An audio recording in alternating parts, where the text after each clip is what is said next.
tell us the Greek and to tell us the origin and to tell us the Hebrew and why the words are used that are used in the Bible. So the other day I don't have to go and pull the book off of the shelf. Technology has given me the access via my computer. And my Strong's Concordance is accessed via this website. This is Bible Hub. And once you go there, you can pull up the Strong's Concordance. You can research your words. As I was doing this, what caught my eye is Bible Hub is in it to make money too, so they sell advertising. And as I'm looking up these spiritual ideas and words, I see at the bottom of my screen, abortion is under attack. Give now. Planned Parenthood. And that shook me. The hair back. And I told Trundy, how do I take a screenshot of this? And Trundy says, I don't know. You need to Google that yourself. Control P. So it was, let's see, I have a MacBook Air. It was Control Shift 3. Oh. 4. Command Shift 4. Okay, Command Shift 4. Had to do it now. If you had a real computer, Control P would have done it. You're under attack all the time. I don't care where you are or what you're doing. You're under attack all the time. I'm just trying to look up a word we're going to talk about today from the Bible, and Planned Parenthood is there. Constantly, you're under attack. And that's all I wanted to say about that. All right? We'll go on. My question for you this morning is, what is God's desire for you? And as a father and as a grandfather, I've asked myself this question thousands of times. What is it that I want for my children?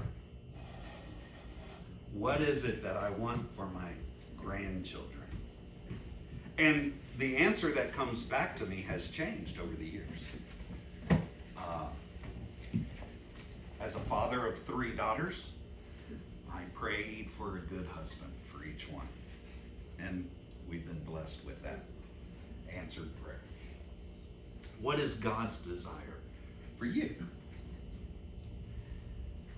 And I want to start with a story that we're going to pick up in Luke chapter 2. Now you remember, Luke 2 tells us all about the birth of Christ. And then abruptly, we go from his birth to his childhood. But this is the end of when Joseph and Mary are in Jerusalem. They've taken Jesus there. They've offered the proper sacrifices for him. So when they had performed all the things according to the law of the Lord, they returned to Galilee, to their own city, Nazareth. And the child grew. And he became strong in spirit. And Jesus was filled with wisdom, and the grace of God was upon him. That's it for 12 years. That little verse doesn't tell us anything about Jesus learning to walk, or Jesus learning to talk, or Jesus developing friends. That's it. That's how God dealt with his whole childhood. Verse 40, he grew.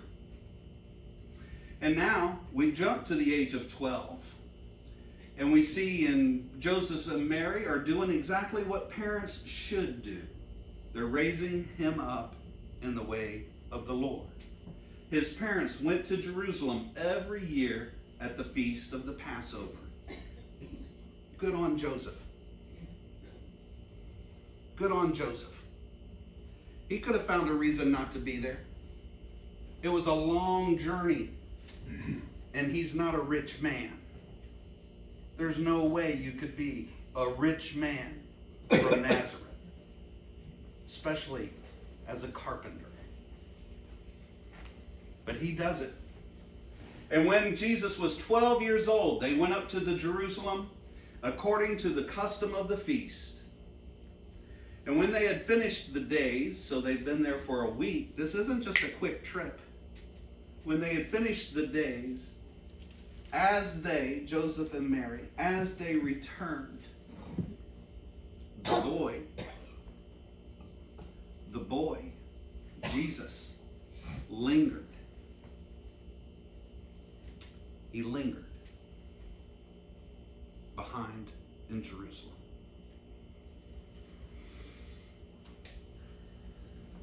Jesus did not sin. We know that.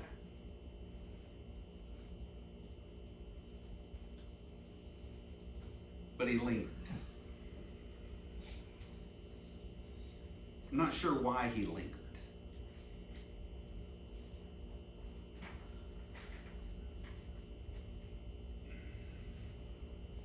There's things I want to say I hesitate to say.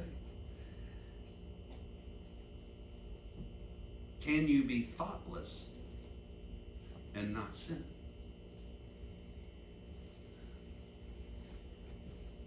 Evidently, you can. You can not consider someone's feelings that not be a sin. Jesus lingered behind in Jerusalem, and Joseph and his mother did not know. Now there's another problem. Steve says there's another problem. Have you ever lost your child? You want to raise your hand if you lost your child?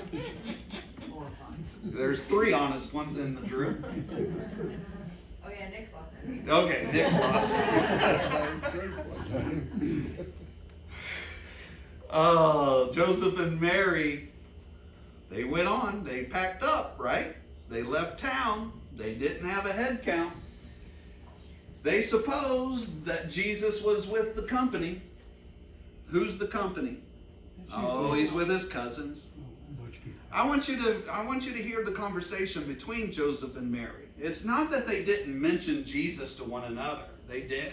There's no way that happened. They said, Where's Jesus? Oh, he was playing with cousin Micaiah. Okay, all right. He's good. Let's go. We got to get back. I need to get back to work. But we're not in a car or a bus. No. That's right. That's right. That's right. We need to understand that that's the technology is what it is. We're walking here. So they went a day's journey, and so that night they sought him among their relatives and their acquaintances. Excuse me. So they set up for camp at night, and they said, "Where's Jesus? Because I talked to my cousin and he ain't there." And then the search begins, right? You felt that type of anxiety? Earl's felt it. He raised his hand. Katie has felt it. One at church. Oh, yes. You gotta leave him somewhere. That's a good one. Well, that's pretty similar to our story today, isn't it? The anxiety starts to build at this point. Because Mary looks at Joseph and she's thinking to herself, this is your fault. It goes both ways. You're the man. And nobody wins. You're the man. And Joseph looks at Mary and he thinks, this is your fault. You're the mom. And he's a kid. You see the confrontation. So they sought him. They did not find him. Boy, that anxiety just goes up another notch. So they returned to Jerusalem. And they are really freaking out. They are seeking him. They're looking everywhere. But how do you find a 12-year-old boy during the time of Passover. Katie landed yesterday at the airport in Tampa, and they said maybe 80,000, according to TIA's website, maybe 80,000 people traveling through that day. Katie said she had never seen it so packed. Spring break. Spring break. Everyone's traveling. She forced her boys to hold hands, it was so packed, so that we don't lose them in the crowd.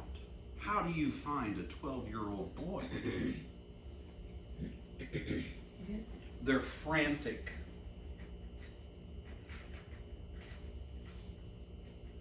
Now, it was that after 3 days, they found him in the temple. Where did he sleep? Somebody was nice enough to feed him too. What did he eat? There's plenty of food left over after Passover. Yeah, it's a good one. Yeah, that's okay. Rob.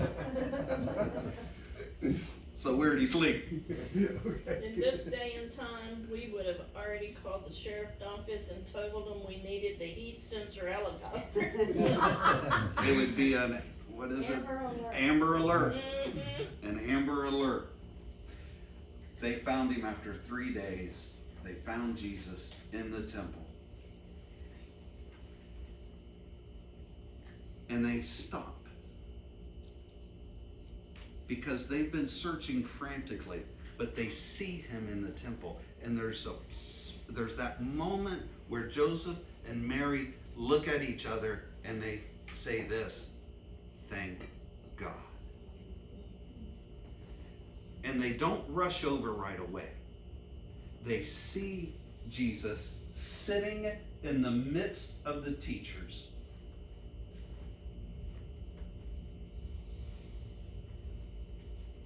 He's there, he's safe, and he's sitting in the midst of priests and rabbis and scribes.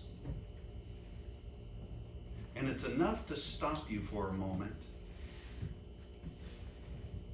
from snatching him up. Because you've worried your mother for 3 days.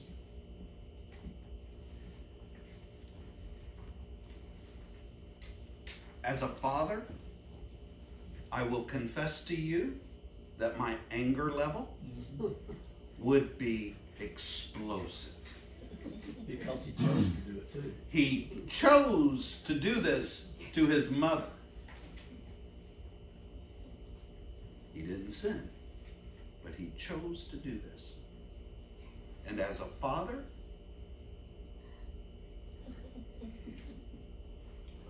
but I'm telling you, Mary touches him and says, "I'll handle this." Now, let's get back to Jesus. They watch, and Jesus is both listening to these leaders and he's asking them questions.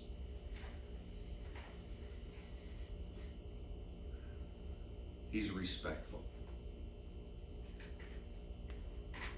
He's listening. He's involved with this dialogue between these leaders.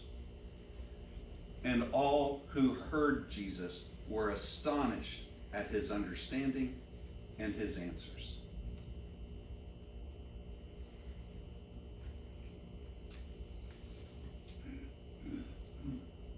If I were one of those leaders, and I knew the circumstance, and I saw Joseph's face, I would hope that I would approach him. And the first thing I would say is, "You've done a fabulous job raising this boy." That type of empathy would be needed for Joseph at this moment. You've done a fabulous job raising this young man. And you know what I would've told him? I'm glad you said that, cause I'm about to kill him. Yeah, that's exactly right, Jimmy. That's exactly right. I'm glad you told me, because I'm about to kill him. So when they saw Jesus, Mary and Joseph, when they saw this, they were amazed. You stop when you're amazed. That's why I say, they held back for a second. And his mother said to Jesus, "Son, why have you done this to us?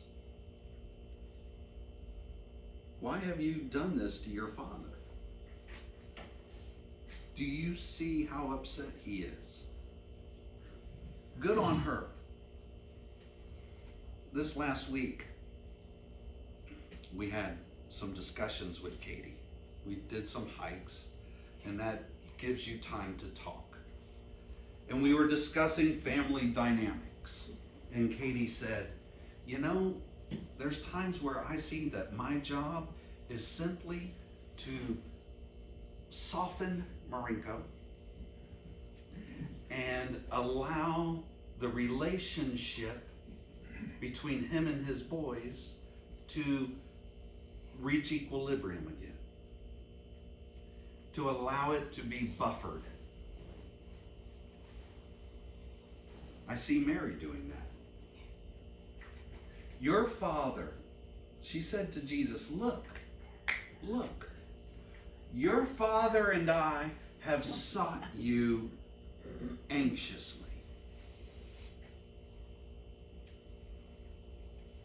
I said earlier, that anxiety that they must have felt must have been overwhelming. And she tells Jesus that. What you have done has caused us anxiety. And Jesus said to them, "Why did you seek me?" And again, as the Father, I would say, Here it comes. "Excuse me? I sought you because you are my 12-year-old son. That's why I sought you."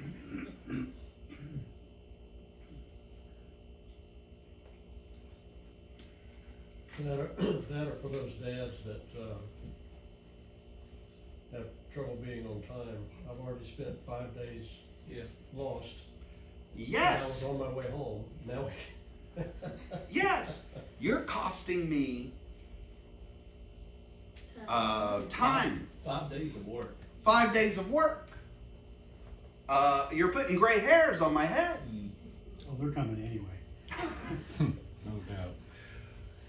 Why did you seek me? Did you not know that I must be about my Father's business?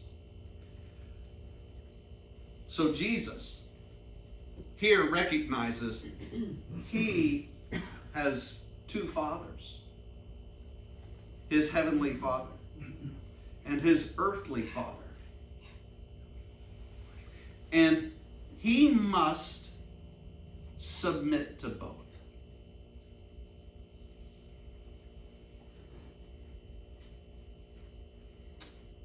Joseph and Mary did not understand the statement which he spoke to them.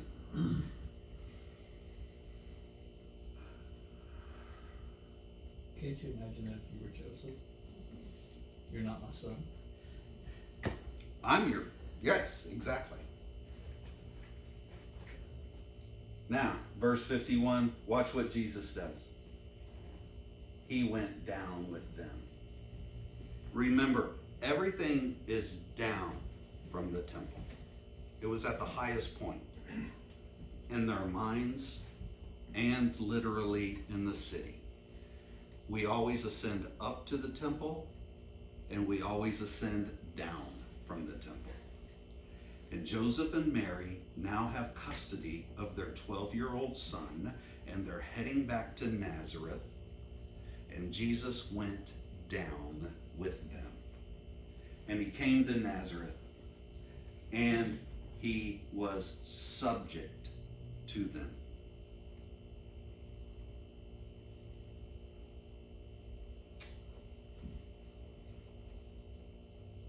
I said earlier, he did not sin. But with perfection, there can still be friction. We talk about wrestling with God and how Job had to wrestle and how Abraham had to wrestle. Offer up my only son, my promised son, not my only son. We will find confrontation and there will be friction, but we must submit. And Jesus fulfilled the 5th commandment here. Thou shalt honor. Thou shalt honor thy father and thy mother, both equally. And Jesus does that for us. He was subject to them, and Mary, she kept all these things in her heart. Now, verse 52 is what I want for us. And Jesus increased in wisdom and stature. Let's look at these words right here. This is why I was in this word increased. We may think to ourselves, Jesus had it easy. He's divine. He didn't struggle like I struggled when I was 12. That's not what the scriptures say. This word increased. What this word literally means in the Greek is progressed. Jesus progressed in wisdom and stature. Now, it isn't an easy type of progression. When you look at the word in Greek, this is what it means. You've had a machete and you are hacking your way through the jungle. That's the word progression here.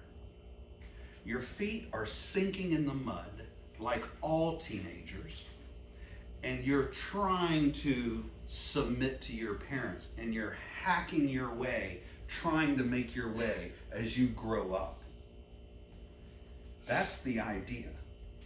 The other idea behind this word is that of a blacksmith who has an iron in the fire, and when he pulls it out and lays it upon the anvil, he progresses as he beats that thing into shape. That's what it was for Jesus to grow up.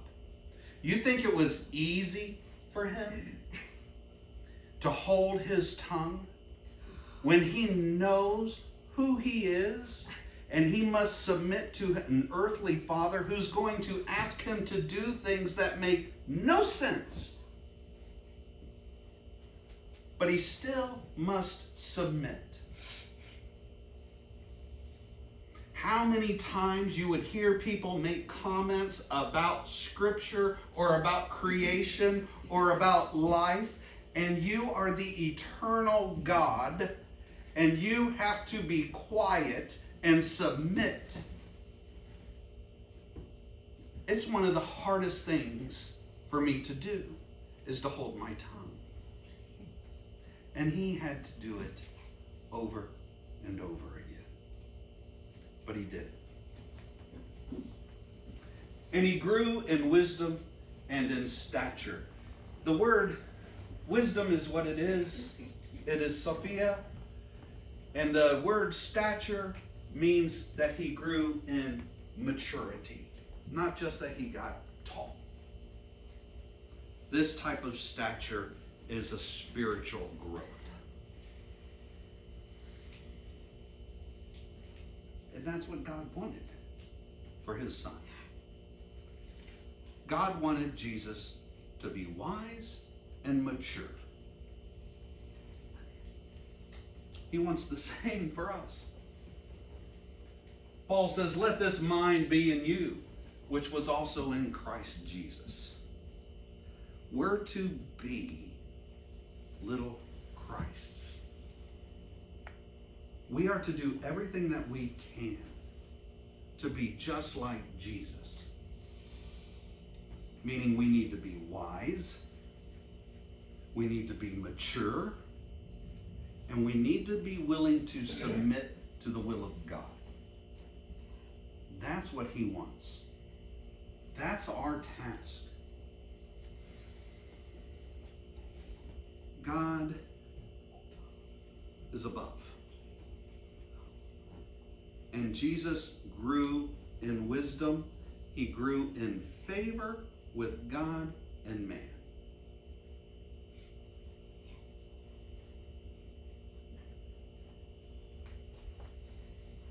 That is being coherent. That is putting the highest where it belongs.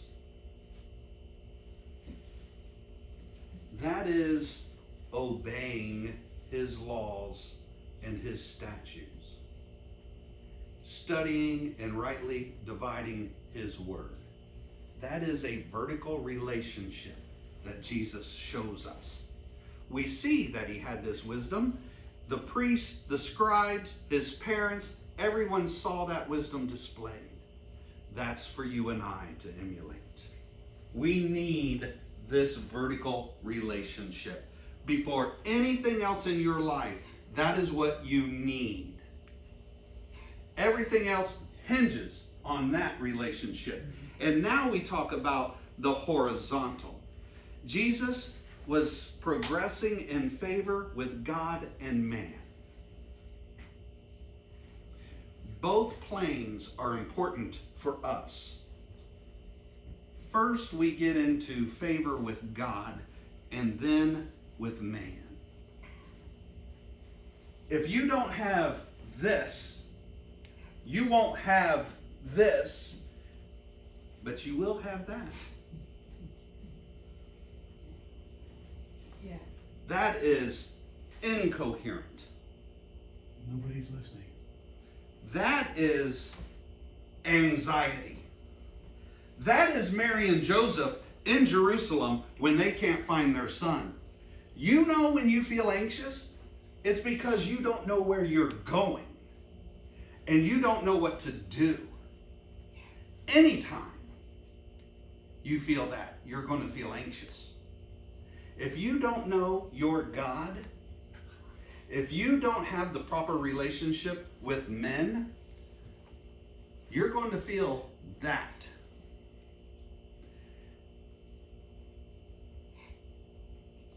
Again, talking to Katie, she says to me in Trundy, you know, I can't name a friend of mine that isn't just riddled with anxiety.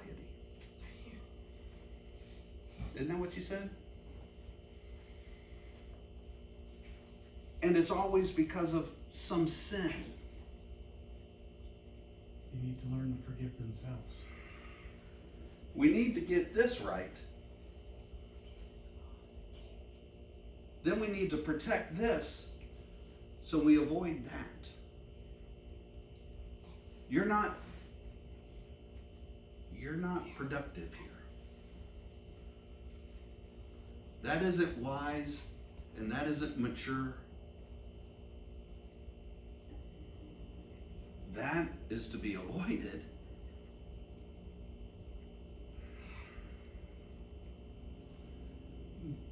When you get the vertical right and you get the horizontal right, what does it make? Peace. It does. It gives you peace. Because you're going to find yourself at the foot of the cross. Do you see God's pattern here?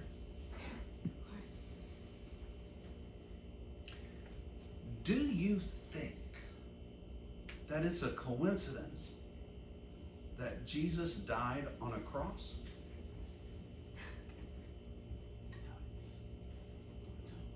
It was decided before the world ever came into existence. Before the Assyrians had ever even thought, hey, how can we cruelly kill our enemies? Before Rome ever perfected it, God had decided that his son would die on a cross. And we're going to spend the next few weeks looking at this type of relationship right here. Your vertical relationship with God and your horizontal relationship with men. Okay? Okay, We're gonna good. miss one. You're gonna, and then we're gonna have our yeah, won't be every week, that's for sure.